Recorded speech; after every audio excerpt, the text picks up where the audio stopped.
Because of my fun employment, I'm able to watch a lot of movies and read a lot of different things online and stay up what's happening and being part of community events. And I just recently saw this documentary on Netflix called the Fyre Festival. I don't know if you've seen it or not, but it's a pretty amazing documentary that they did on Billy McFarland, who was trying to do this music festival out in the Bahamas. And I watch it from beginning to end, and I realize that I have worked with so many people like this guy, Billy. Everybody's saying he's a con, that he was ripping people off, he's this new con artist that came out. Now, you may think, yeah, he totally ripped a lot of people off. He did, but I don't think he did it intentionally, and I don't think he's a con artist. What I think about Billy McFarland, and it really doesn't matter because I'm nobody, but I think this guy has a major narcissistic personality. I worked with people exactly like him who I would have walked off the edge of a cliff for, and in reality, it was all pie in the sky.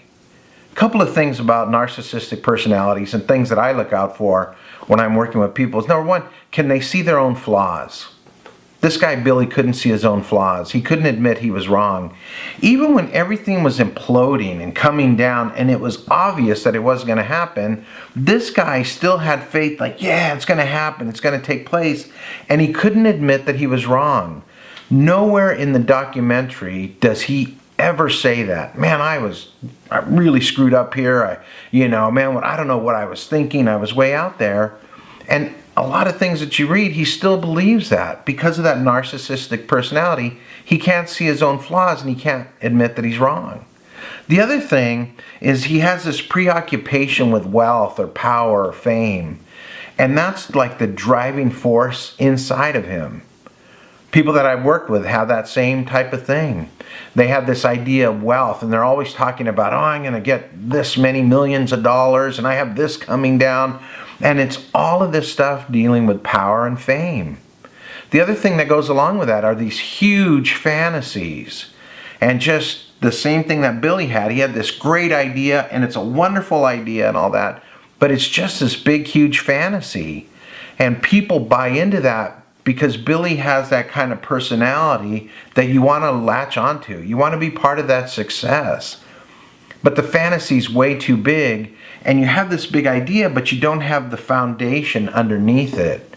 So you get those people who believe in you, those people who are able to put your foundation together, but in the long run, it's going to implode or explode like the Fyre Festival. The other thing is they're addicted to this feeling of being special. I worked with this one individual and everything they did was above everybody else. The places that they ate were better than any place anybody else ever ate. The people that they were connected to were far better than anybody you'll ever know. The jobs that they did were more amazing than anything you could ever do. And they just have this feeling, or they're addicted to this feeling of being special, and everything they do is far above what you can do. And I saw this happen. One guy that I worked with used to talk about how amazing his family was, and just they were above everybody else. And in reality, they were just a regular family doing regular stuff. But it just was this narcissistic personality. The last one that really struck me when I was watching this documentary is that Billy had no empathy. He didn't care who he ran over. He didn't care who he stepped on. He didn't care how many people got burnt. I saw that one lady in the Netflix documentary who was the caterer, and just how she was broken by this. And it broke my heart because I have been in that lady's spot so many times trying to cover up some other narcissistic's mess. And I became the person that had to clean up that mess. When I talked to that person that had that narcissistic personality, they didn't even realize that they made a mess.